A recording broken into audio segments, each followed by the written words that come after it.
नमस्कार। 1900s की शुरुआत का भारत, जरा सोचिए।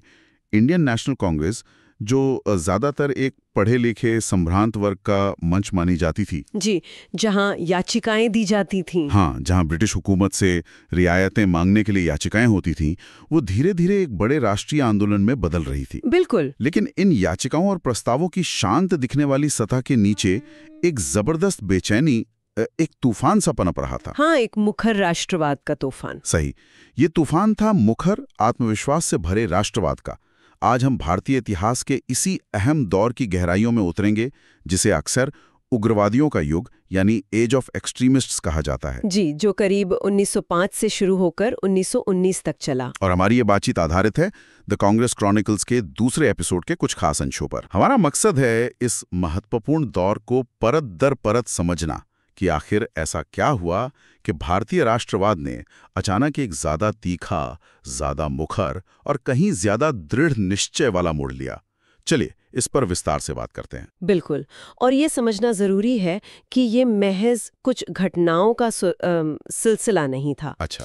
ये भारतीय स्वतंत्रता संग्राम की सोच, उसकी रणनीति और उसके तेवर में एक बुनियादी, एक मौलिक बदलाव का दौर था। मतलब मानसिकता बदल रही थी। हाँ, ये वो समय था जब भारत की राजनीतिक चेतना एक नई और कहीं ज्यादा आत्मविश्वास भरी करवट ले रही थी और अंग्रेजों से नरमी से बात करने के पुराने तौर तरीकों पर गहरे सवाल उठ रहे थे। ये एक तरह से राजनीतिक बुलूगत यानी पॉलिटिकल मैच्योरिटी की तरफ बढ़ता हुआ कदम था। तो इस बदलाव की शुरुआत कहाँ से मानी जा सकती? कौन सी घटना थी जिसने इस सुलगती हुई चिंगारी को हवा दी? देखिए, ज्यादातर इतिहासकार इसकी शुरुआत 1905 के बंगाल विभाजन से मानते हैं। बंगाल विभाजन, हाँ, लॉर्ड कर्जन। जी, ब्रिटिश सरकार ने, जिसका नेतृत्व उस वक्त लॉर्ड कर्जन कर रहे थे, बंगाल को 2 हिस्सों में बांटने का ऐलान किया। उनका सरकारी तर्क तो बड़ा सीधा साधा और प्रशासनिक लगता था। क्या तर्क था? कि बंगाल एक बहुत बड़ा सूबा है और प्रशासन की सुविधा के लिए इसे बांटना जरूरी है। उनका कहना था कि इससे शासन बेहतर चलेगा, खासकर दूर दराज के पूर्वी इलाकों में। प्रशासनिक सुविधा, ये तो सुनने में काफी लॉजिकल लगता है। फिर भारतीयों ने इसे इस तरह क्यों नहीं देखा? उन्हें इसमें क्या आपत्ति थी? भारतीयों ने, खासकर बंगाल के राष्ट्रवादी नेताओं और बुद्धिजीवियों ने, इसे तुरंत अंग्रेजों की पुरानी आजमाई हुई फूट डालो और राज करो की नीति के तौर पर देखा। अच्छा, तो ये बात थी। हाँ, उन्हें साफ नजर आ रहा था कि ये सिर्फ प्रशासनिक बंटवारा नहीं है, बल्कि ये बंगाल की बढ़ती हुई राजनीतिक एकता और राष्ट्रीय चेतना पर सीधा हमला है। विभाजन इस तरह से किया गया था कि पश्चिमी हिस्से में हिंदू बहुमत में हो और पूर्वी हिस्से में मुस्लिम। मकसद साफ था, धर्म के आधार पर बंगाली समाज को बांटना, ताकि हिंदू मुस्लिम एकता टूट जाए। बिल्कुल, और राष्ट्रवादी आंदोलन की धार कुंद हो जाए। कर्जन का शायद ये भी मानना था कि मुस्लिम समुदाय का एक हिस्सा इस विभाजन से खुश होगा और ब्रिटिश राज का वफादार बना रहेगा। अच्छा, तो ये महज प्रशासनिक फैसला नहीं, बल्कि एक सोची समझी राजनीतिक चाल थी। और इस चाल का असर क्या हुआ? क्या लोग बंटवारे के खिलाफ सड़कों पर उतर आए? असर उम्मीद से कहीं ज्यादा और विस्फोटक हुआ। ये विभाजन एक चिंगारी साबित हुआ जिसने पूरे बंगाल और देखते ही देखते पूरे देश में गुस्से और विरोध की अभूतपूर्व आग भड़का दी। सच में? हाँ, यहाँ दिलचस्प बात यह है कि कैसे एक सरकारी फैसले ने, जिसे शायद लंदन में बैठे अधिकारियों ने एक सामान्य प्रशासनिक कदम समझा होगा, भारत में इतने बड़े पैमाने पर जनाक्रोश पैदा कर दिया। लोगों ने इसे अपनी पहचान, अपनी संस्कृति और अपनी राजनीतिक आकांक्षाओं पर हमला माना। जवाब में शुरू हुआ स्वदेशी और बहिष्कार आंदोलन। स्वदेशी और बहिष्कार। लोगों ने विदेशी, खासकर ब्रिटिश सामानों का इस्तेमाल बंद करने की कसम खाई। मैनचेस्टर के कपड़ों और लिवरपूल के नमक का बहिष्कार किया गया। अच्छा। विदेशी कपड़ों की सार्वजनिक रूप से होली जलाई जाने लगी। स्कूल कॉलेजों के छात्रों ने सरकारी शिक्षण संस्थानों का बहिष्कार किया। स्वदेशी और बहिष्कार, ये शब्द तो हम आज भी सुनते हैं। उस वक्त इनका मतलब क्या सिर्फ विदेशी सामान न खरीदना था या इससे कुछ ज्यादा था? नहीं, ये सिर्फ नकारात्मक कार्रवाई यानी बहिष्कार तक सीमित नहीं था। इसका एक सकारात्मक पहलू भी था, स्वदेशी। अच्छा, वो क्या था? यानी अपने देश में बनी चीजों को अपनाना, अपने उद्योगों को बढ़ावा देना, अपनी भाषा, अपनी संस्कृति और अपने शिक्षण संस्थानों पर गर्व करना। आत्मनिर्भरता की तरफ एक कदम। भारतीय मूल्यों पर आधारित शिक्षा मिल सके, बंगाल केमिकल वर्क्स जैसी स्वदेशी फैक्ट्रियां स्थापित हुईं। आत्मनिर्भरता और आत्मसम्मान की भावना प्रबल हुई। और वंदे मातरम। हाँ, गलियों और सभाओं में बंकिम चंद्र चटर्जी का लिखा गीत वंदे मातरम गूंजने लगा, जो जल्द ही राष्ट्रीय आंदोलन का सबसे शक्तिशाली नारा और प्रतीक गीत बन गया। ये सिर्फ विरोध प्रदर्शन नहीं था, ये भारतीय गौरव, भारतीय क्षमता और भारतीय एकता का एक जबरदस्त सामूहिक उद्घोष था। ये वाकई में याचिकाओं और प्रार्थना पत्रों के युग से आगे बढ़कर सीधी सामूहिक कार्रवाई की तरफ एक निर्णायक कदम था। और इसी उबलते हुए माहौल में कांग्रेस के भीतर भी नई जोशीली आवाजें बुलंद होने लगी। वो नेता सामने आए जो अब अंग्रेजों से नरमी से बात करने के पक्ष में नहीं थे। बिल्कुल। इस नई उग्र लहर का चेहरा बने 3 प्रमुख नेता। महाराष्ट्र से बाल गंगाधर तिलक, पंजाब से लाला लाजपत राय, लाला जी, और बंगाल से बिपिन चंद्र पाल। इन्हें भारतीय इतिहास में सम्मान और स्नेह से लाल बाल पाल की तिकड़ी के नाम से जाना जाता है। लाल बाल पाल। हाँ, ये वो नेता थे जिनकी आवाज में अब आत्मविश्वास था, चुनौती थी और अंग्रेजी हुकूमत से सीधे टकराने का जज्बा था। और तिलक का वो प्रसिद्ध नारा, हाँ, स्वराज मेरा जन्मसिद्ध अधिकार है और मैं इसे लेकर रहूंगा। ये सिर्फ एक नारा नहीं था, ये एक पूरी पीढ़ी की बदलती हुई मानसिकता का प्रतीक था। सही। ये भाषा ही नहीं थी साहस की, अधिकार की, आत्मनिर्भरता की और अब और इंतजार ना करने की। ये वाकई एक बड़ा बदलाव था उस दौर की राजनीति में। लेकिन ये नेता जिन्हें उग्रवादी या एक्सट्रीमिस्ट कहा गया, उनकी सोच पुरानी पीढ़ी के नेताओं यानी उदारवादियों या मॉडरेट से कितनी अलग थी? उदारवादी क्या चाहते थे और ये नए नेता क्या मांग रहे थे? ये बहुत महत्वपूर्ण सवाल है। फर्क बुनियादी था। उदारवादी नेता जैसे गोपाल कृष्ण गोखले, दादा भाई नौरोजी, फिरोज शाह मेहता, ये सभी ब्रिटिश शासन की न्यायप्रियता और उनके इरादों में कुछ हद तक विश्वास रखते थे। उन्हें लगता था अंग्रेज मान जाएंगे। हाँ, उनका मानना था कि अगर अंग्रेजों को भारत की समस्याएं सही ढंग से समझाई जाए तो वो धीरे धीरे सुधार करेंगे और भारतीयों को शासन में ज्यादा हिस्सेदारी देंगे। वो संवैधानिक दायरे में रहकर याचिकाओं, ज्ञापनों और प्रतिनिधि मंडलों के जरिए अपनी बात रखते थे। उनका लक्ष्य क्या था फिर? उनका लक्ष्य ब्रिटिश साम्राज्य के भीतर ही ज्यादा अधिकार और अंततः स्वशासन, सेल्फ गवर्नमेंट हासिल करना था। अच्छा। और उग्रवादी लाल बाल पाल? दूसरी तरफ लाल बाल पाल और उनके समर्थक, जिन्हें उग्रवादी कहा गया, उनका ब्रिटिश न्यायप्रियता से मोह भंग हो चुका था। बंगाल विभाजन ने शायद ये और पक्का कर दिया। बिल्कुल। बंगाल विभाजन जैसी घटनाओं ने उनके शक को यकीन में बदल दिया था कि अंग्रेज भारत का भला नहीं चाहते बल्कि उसे लूट रहे हैं और बांट रहे हैं। उनका मानना था कि आज़ादी या स्वराज भीख मांगने से नहीं मिलेगी, उसके लिए संघर्ष करना पड़ेगा, दबाव बनाना पड़ेगा। तो उनके तरीके क्या थे?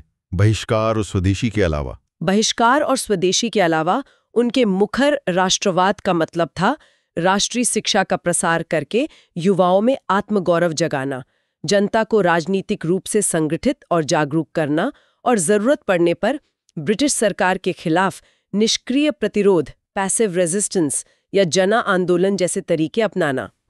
तिलक ने तो गणेश उत्सव और शिवाजी उत्सव जैसे धार्मिक और सांस्कृतिक प्रतीकों का इस्तेमाल भी लोगों को एकजुट करने और उनमें राष्ट्रीय भावना जगाने के लिए किया। आपने स्वराज शब्द का इस्तेमाल किया। क्या उदारवादियों और उग्रवादियों के लिए स्वराज का मतलब एक ही था? नहीं, यहाँ भी एक महत्वपूर्ण अंतर था। उदारवादियों के लिए स्वराज का मतलब ज्यादातर ब्रिटिश साम्राज्य के अधीन औपनिवेशिक स्वशासन जैसा था, जैसे कनाडा या ऑस्ट्रेलिया में। हाँ, बिल्कुल वैसा ही।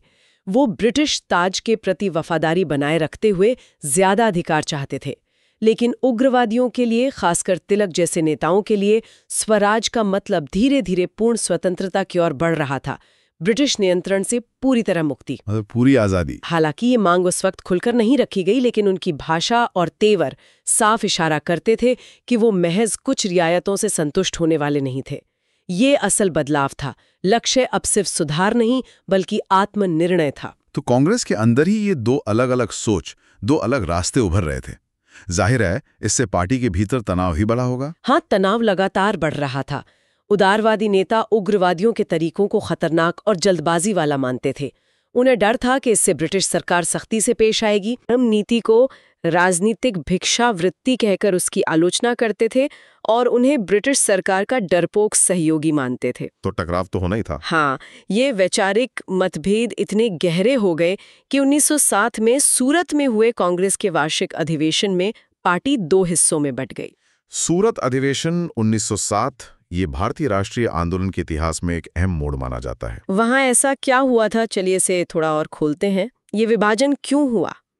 सूरत अधिवेशन में माहौल पहले से ही गर्म था। बंगाल विभाजन के बाद शुरू हुए स्वदेशी और बहिष्कार आंदोलन को पूरे देश में किस हद तक फैलाया जाए, इस पर मतभेद थे। अच्छा। उग्रवादी चाहते थे कि इन आंदोलनों को बंगाल के बाहर भी जोर शोर से चलाया जाए और स्वराज, स्वदेशी, बहिष्कार और राष्ट्रीय शिक्षा के प्रस्तावों को बिना किसी नरमी के पास किया जाए। और उदारवादी इसके लिए तैयार नहीं थे। उन्हें डर था कि इससे सरकार का दमन और बढ़ेगा। दूसरा बड़ा मुद्दा था अध्यक्ष पद का चुनाव। प्रेसिडेंट कौन बनेगा? जी, उग्रवादी लाला लाजपत राय या बाल गंगाधर तिलक को अध्यक्ष बनाना चाहते थे, जबकि उदारवादी खेमा रासबिहारी घोष के पक्ष में था। इन्हीं मतभेदों के चलते अधिवेशन में भारी हंगामा, बहसबाजी और यहाँ तक कि हाथापाई की नौबत आ गई। हाथापाई? सच में? हाँ, मंच पर जूता फेंका गया और अफरा तफरी के बीच अधिवेशन स्थगित करना पड़ा। कांग्रेस औपचारिक रूप से 2 गुटों में बंट गई, उदारवादी मॉडरेट्स और उग्रवादी एक्सट्रीमिस्ट्स, जिन्हें अब राष्ट्रवादी भी कहा जाने लगा। तो नेताओं के आपसी मतभेद हाथापाई तक पहुंच गए। हाँ। इसका कांग्रेस और राष्ट्रीय आंदोलन पर क्या असर पड़ा? क्या यह आंदोलन के लिए एक बड़ा झटका था? तात्कालिक रूप से तो ये एक बड़ा झटका था। यहाँ जो बात गौर करने लायक है वो ये कि ये कांग्रेस के भीतर पहला बड़ा वैचारिक संघर्ष था जो इतने कटु विभाजन तक पहुंचा। और नतीजा? अनुभवी उदारवादी नेताओं का नियंत्रण कांग्रेस पर बना रहा, जबकि तिलक, पाल, लाजपत राय जैसे प्रभावशाली उग्रवादी नेता पार्टी से बाहर हो गए या हाशिए पर चले गए। और अंग्रेजों ने? ब्रिटिश सरकार ने इस फूट का पूरा फायदा उठाया। उन्होंने उदारवादियों को कुछ छोटे मोटे सुधारों का लॉलीपॉप देकर, जैसे 1909 के मॉडलिमेंटो सुधार, बिल्कुल वही, उनको शांत करने की कोशिश की। और दूसरी तरफ उग्रवादी नेताओं पर दमन का चक्र तेज कर दिया। तिलक को गिरफ्तार कर 6 साल के लिए बर्मा की मांडले जेल भेज दिया गया। 6 साल? हाँ, कई अन्य नेताओं को भी जेल हुई या उन्हें देश छोड़ना पड़ा। इससे राष्ट्रीय आंदोलन कुछ समय के लिए धीमा जरूर पड़ गया। जमीनी स्तर पर काम करने वाले बहुत से कार्यकर्ता निराश और भ्रमित हो गए। लेकिन क्या ये विभाजन अनिवार्य था? क्या इसे टाला जा सकता था? इस पर इतिहासकारों में अलग अलग राय है। कुछ मानते हैं कि अगर दोनों पक्षों के नेता थोड़ा संयम और लचीलापन दिखाते तो शायद विभाजन टल सकता था। पर मतभेद तो गहरे थे। हाँ, जिस तरह के बुनियादी वैचारिक मतभेद उभर चुके थे, ब्रिटिश शासन के प्रति रवैया, संघर्ष के तरीके और स्वराज की परिभाषा को लेके, उसे देखते हुए शायद ये टकराव देर सवेर होना ही था। ये विभाजन भले ही दुखद था, इसने कांग्रेस के भीतर की विचारधाराओं को ज्यादा स्पष्ट रूप से परिभाषित कर दिया। इसने ये भी दिखाया कि भारतीय राजनीति अब एक नए, ज्यादा आत्मविश्वास भरे चरण में प्रवेश कर चुकी थी, जहां सिर्फ याचिकाओं से काम नहीं चलने वाला था। सूरत विभाजन के बाद जब कांग्रेस कुछ हद तक कमजोर हुई और मुख्य उग्रवादी नेता जेल में थे या बाहर, क्या राष्ट्रवाद की लौ बुझ गई या ये चिंगारी कहीं और किसी और रूप में सुलगती रही? राष्ट्रवाद की लौ बुझी नहीं, बल्कि उसने नए रास्ते खोज लिए। कांग्रेस की मुख्यधारा से बाहर भी गतिविधियां जारी रहीं, बल्कि और तेज हुई। यहाँ बात और भी दिलचस्प हो जाती है। कैसे? एक तरफ तो भारत के अंदर क्रांतिकारी राष्ट्रवाद की घटनाएं बढ़ी, जिसमें कुछ युवा अंग्रेज अधिकारियों पर हमले या हथियार इकट्ठा करने जैसी गतिविधियों में शामिल हुए। अच्छा। दूसरी तरफ भारत के बाहर रह रहे भारतीय भी स्वतंत्रता संग्राम में सक्रिय हो गए। सबसे प्रमुख उदाहरण है गदर आंदोलन। गदर आंदोलन, इसके बारे में और बताइए, ये क्या था और कहाँ सक्रिय था? गदर आंदोलन की शुरुआत मुख्यतः उत्तरी अमेरिका, खासकर अमेरिका के वेस्ट कोस्ट, कैलिफोर्निया, ओरेगन, अच्छा, अमेरिका में? हाँ, और कनाडा में बसे पंजाबी अप्रवासियों द्वारा हुई थी। 1913 में सैन फ्रांसिस्को में गदर पार्टी की स्थापना हुई। गदर का मतलब ही होता है विद्रोह। नाम से जाहिर है। जी, इस पार्टी ने गदर नाम का एक साप्ताहिक अखबार भी निकाला, जो हिंदी, उर्दू, पंजाबी और अन्य भारतीय भाषाओं में छपता था और दुनिया भर में बसे भारतीयों तक पहुंचता था। और क्या करता था ये अखबार? इस अखबार ने ब्रिटिश राज की क्रूरता और भारत के शोषण को उजागर किया और लोगों को सशस्त्र क्रांति के लिए प्रेरित किया। उनका मानना था कि अंग्रेजों को भारत से निकालने का एकमात्र रास्ता हथियार उठाना है। मतलब सशस्त्र विद्रोह। हाँ, उन्होंने विदेशों में भारतीय सैनिकों को भी विद्रोह के लिए उकसाने की कोशिश की। प्रथम विश्व युद्ध के दौरान उन्होंने भारत में विद्रोह करने की एक बड़ी योजना भी बनाई थी। हालांकि वो सफल नहीं हो पाई। अगर हम इसे बड़ी तस्वीर से जोड़कर देखें तो भारत के बाहर क्यों पनपे ये आंदोलन? ये समझना जरूरी है। विदेशों में रह रहे इन क्रांतिकारियों को ब्रिटिश खुफिया पुलिस की सीधी निगरानी से कुछ हद तक मुक्ति मिली हुई थी। उन्हें संगठित होने, प्रचार करने और अंतर्राष्ट्रीय समर्थन जुटाने की ज्यादा स्वतंत्रता थी। ये आंदोलन दिखाता है कि भारत की आज़ादी की लड़ाई सिर्फ भारत की जमीन तक सीमित नहीं थी। ये एक वैश्विक प्रयास बन रहा था जो दुनिया भर में फैल रही उपनिवेशवाद विरोधी भावनाओं और प्रथम विश्व युद्ध से पैदा हुई उथल-पुथल से भी जुड़ा हुआ था। तो विदेशों से भी कोशिशें जारी थीं। जी, उन्होंने आयरिश राष्ट्रवादियों और जर्मनों से भी संपर्क साधने की कोशिश की। यानी क्रांति की गूंज सरहदों के पार पहुंच चुकी थी। हाँ। और इसी दौरान भारत के अंदर राजनीतिक शून्यता को भरने के लिए भी कोई कोशिश हुई? हाँ, बिल्कुल। सूरत विभाजन और तिलक जैसे नेताओं की गिरफ्तारी के बाद जो एक राजनीतिक खालीपन सा आ गया था, उसे भरने में एक महत्वपूर्ण भूमिका निभाई एक आयरिश महिला एनी बेसेंट ने। Annie Besant? हाँ, थियोसॉफिकल सोसाइटी वाली। जी, वही। वो थियोसॉफिकल सोसाइटी की प्रमुख थीं, लेकिन साथ ही वो भारतीय संस्कृति और सभ्यता की गहरी प्रशंसक और भारतीय स्वशासन की प्रबल समर्थक थीं। उन्होंने महसूस किया कि आंदोलन को फिर से खड़ा करने की जरूरत है। तो उन्होंने क्या किया? 1916 में उन्होंने लोकमान्य तिलक, जो अब जेल से रिहा हो चुके थे, के साथ मिलकर होम रूल आंदोलन शुरू किया। होम रूल आंदोलन? तिलक ने महाराष्ट्र और मध्य भारत में अपनी लीग बनाई, जबकि एनी बेसेंट ने शेष भारत में। होम रूल आंदोलन, इसका क्या मतलब था और इसने क्या हासिल किया? होम रूल का सीधा मतलब था स्वशासन, यानी भारत के आंतरिक मामलों का प्रबंधन भारतीयों द्वारा ही किया जाए, भले ही वो ब्रिटिश साम्राज्य का हिस्सा बने रहें। ये आयरलैंड के होम रूल आंदोलन से प्रेरित था। अच्छा, आयरलैंड से प्रेरणा ली। हाँ, इस आंदोलन का मकसद था जनता को राजनीतिक रूप से शिक्षित करना, उनमें स्वशासन की मांग को लोकप्रिय बनाना और ब्रिटिश सरकार पर दबाव डालना। एनी बेसेंट ने अपने अखबारों न्यू इंडिया और कॉमनवेल्थ के जरिए, और तिलक ने मराठा और केसरी से, बिल्कुल, जोरदार प्रचार किया। उन्होंने देश भर में होम रूल लीग की शाखाएं खोलीं, सभाएं की और पर्चे बांटे। तो इसका असर क्या हुआ? इस आंदोलन की खास बात ये थी कि इसने उदारवादियों और नरम पड़े उग्रवादियों को एक साझा मंच प्रदान किया। कई पुराने नेता जो सूरत विभाजन के बाद निष्क्रिय हो गए थे, वो फिर से सक्रिय हुए। मतलब आंदोलन फिर से जिंदा हो गया। इसने राष्ट्रीय आंदोलन को फिर से जीवित कर दिया और स्वशासन की मांग को गली मोहल्लों तक पहुंचा दिया। इसने युवाओं की एक नई पीढ़ी को भी राजनीति की ओर आकर्षित किया। और एनी बेसेंट कांग्रेस अध्यक्ष भी बनी? जी, उनकी लोकप्रियता इतनी बढ़ गई कि 1917 में उन्हें कांग्रेस का अध्यक्ष भी चुना गया। वो कांग्रेस की पहली महिला अध्यक्ष थीं। वाह!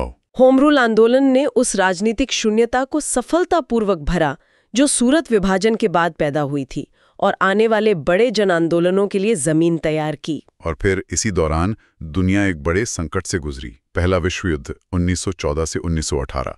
भारत तो सीधे तौर पर युद्ध में शामिल नहीं था, लेकिन इसका भारतीय राजनीति और स्वतंत्रता आंदोलन पर क्या असर पड़ा? भारत सीधे तौर पर युद्ध का मैदान नहीं था, लेकिन ब्रिटिश साम्राज्य का हिस्सा होने के नाते उसे युद्ध में घसीटा गया। भारत ने इस युद्ध में ब्रिटेन का जबरदस्त समर्थन किया, सैनिकों और संसाधनों से। हाँ, लाखों भारतीय सैनिक ब्रिटिश सेना की तरफ से यूरोप, अफ्रीका और मध्य पूर्व के मोर्चों पर लड़े और हजारों शहीद हुए। भारत के रजवाड़ों और आम जनता ने भी युद्ध के लिए बड़ी मात्रा में धन और संसाधन दिए। और कांग्रेस का क्या रुख था? कांग्रेस के उदारवादी नेताओं ने और यहाँ तक कि तिलक जैसे उग्रवादी नेताओं ने भी इस उम्मीद में ब्रिटिश युद्ध प्रयासों का समर्थन किया कि इस वफादारी और बलिदान के बदले युद्ध के बाद भारत को स्वशासन की दिशा में ठोस कदम उठाने का इनाम मिलेगा। तो क्या ये उम्मीदें पूरी हुई? युद्ध खत्म होने के बाद अंग्रेजों ने क्या दिया? उम्मीदें बुरी तरह टूटी। युद्ध खत्म होने के बाद ब्रिटिश सरकार ने स्वशासन देने के अपने वादे को टाल दिया। 1919 में जो मॉन्टेग्यू चेम्सफोर्ड सुधार लाए गए, वो बहुत ही अधूरे और निराशाजनक थे। उन्होंने प्रांतों में सीमित स्वशासन दिया, लेकिन केंद्र में असली सत्ता अंग्रेजों के हाथ में ही रही। मतलब कुछ खास नहीं मिला? बिल्कुल नहीं। इसके बजाय सरकार ने युद्ध के दौरान लागू किए गए दमनकारी कानूनों को जारी रखा और रॉलेट एक्ट जैसे और भी काले कानून ले आई, जिसने बिना मुकदमे के किसी को भी जेल में डालने का अधिकार दे दिया। Rowlatt act? हाँ, काला कानून जी। इससे पूरे देश में भारी गुस्सा और मोहभंग फैल गया। जिन सैनिकों ने साम्राज्य के लिए जान लड़ी थी, वो जब वापस आए और उन्होंने देखा कि हालात जस के तस हैं या बदतर हो गए हैं, तो उनमें भी कड़वाहट भर गई। और आम जनता पर क्या असर हुआ? युद्ध के कारण महंगाई बढ़ी, चीजों की कमी हुई, जिससे आम लोगों की मुश्किलें और बढ़ गईं। ये एक महत्वपूर्ण सवाल खड़ा करता है। मतलब औपनिवेशिक शासकों के वादों पर कैसे भरोसा किया जाए? सही बात है। युद्ध का अनुभव और उसके बाद मिले धोखे ने भारतीयों के मन में ब्रिटिश राज के प्रति जो थोड़ा बहुत विश्वास बचा था, उसे भी खत्म कर दिया। इस बढ़ते असंतोष, गुस्से और मोहभंग ने एक ऐसी विस्फोटक स्थिति पैदा कर दी जहां लोग अब किसी बड़े बदलाव के लिए तैयार थे। तो ये वो पृष्ठभूमि थी, बंगाल विभाजन का गुस्सा, लाल बालपाल का जगाया जोश, सूरत की फूट का सबक, गदर और होम रूल के जरिए बढ़ी चेतना और विश्व युद्ध के बाद का गहरा मोहभंग। हाँ, बिल्कुल। युद्ध के बाद का ये माहौल, ये व्यापक असंतोष, ब्रिटिश वादों से उठा भरोसा, इसने एक तरह से मंच पूरी तरह तैयार कर दिया था एक नए नेता के उभरने के लिए। एक ऐसा नेता जो सबको साथ ला सके। हाँ, एक ऐसा नेता जो उदारवादियों की रणनीतिक समझ और धैर्य को उग्रवादियों के जुझारूपन और जनता से जुड़ने की क्षमता के साथ मिला सके। एक ऐसा नेता जो कांग्रेस के बिखरे हुए धागों को फिर से जोड़ सके और इस राष्ट्रव्यापी गुस्से और ऊर्जा को एक अनुशासित, अहिंसक लेकिन शक्तिशाली जन आंदोलन में बदल सके। तो इस सब का क्या मतलब है? अगर हम इस पूरे दौर को 1905 से 1919 को समेटें, बंगाल विभाजन की आग से लेकर होम रूल आंदोलन की लामबंदी और विश्व युद्ध के अंत तक के मोहभंग तक, तो ये भारतीय राष्ट्रवाद के जागरण का, हाँ, जागने का, अपनी आवाज बुलंद करने का और हाँ, अंदरूनी विभाजन, सूरत विभाजन से सीखने का भी समय था। निष्क्रिय प्रतिरोध की बातें, क्रांतिकारी रास्ते और होम रूल जैसा संवैधानिक आंदोलन। जी। जो मुख्य बात निकल कर आती है वो ये है कि भारतीय राजनीति अब विनम्र अनुरोधों के दौर से निश्चित रूप से आगे बढ़कर स्वराज की सीधी, मुखर और आत्मविश्वास भरी मांग तक पहुंच चुकी थी। सही। अनजाने में ही सही, इस दौर में आने वाले दशकों में होने वाले गांधीवादी युग के विशाल और निर्णायक जन आंदोलनों की नींव रखी। निश्चित रूप से इस उग्रवादियों के युग ने अपनी तमाम सफलताओं और असफलताओं के साथ भारतीय जनमानस में साहस और आत्मसम्मान की वो चिंगारी जलाई जिसने भविष्य के स्वतंत्रता संग्राम को निरंतर ऊर्जा प्रदान की। एक तरह से जमीन तैयार हो गई। हाँ, भले ही तत्काल पूर्ण स्वतंत्रता की मंजिल दूर रही हो, लेकिन इसने देश को मानसिक और संगठनात्मक रूप से बड़े पैमाने पर लामबंदी के लिए तैयार कर दिया था। इसने दिखा दिया कि आज़ादी हासिल करने के लिए सिर्फ एक नहीं बल्कि कई रास्ते हो सकते हैं और सिर्फ याचिकाएं काफी नहीं है। बिल्कुल।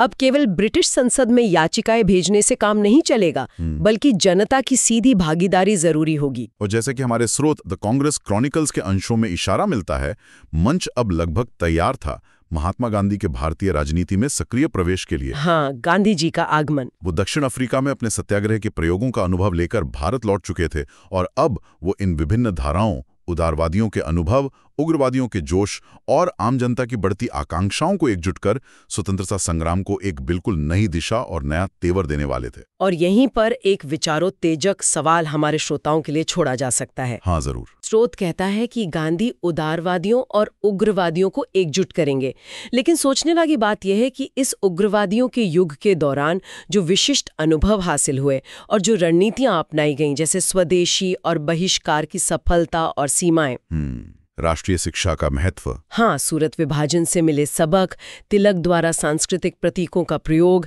या होम रूल लीग द्वारा जनसंपर्क का तरीका, इन सब ने गांधी द्वारा बाद में अपनाई गई रणनीतियों जैसे असहयोग आंदोलन या सविनय अवज्ञा आंदोलन को किस तरह से प्रभावित किया होगा। अच्छा सवाल है। क्या गांधी ने केवल जोड़ा या उन्होंने इस युग की विरासत से सीखते हुए उसे एक नया रूप भी दिया? इस दौर की कौन सी गूंज हमें गांधी के तरीकों में सुनाई देती है?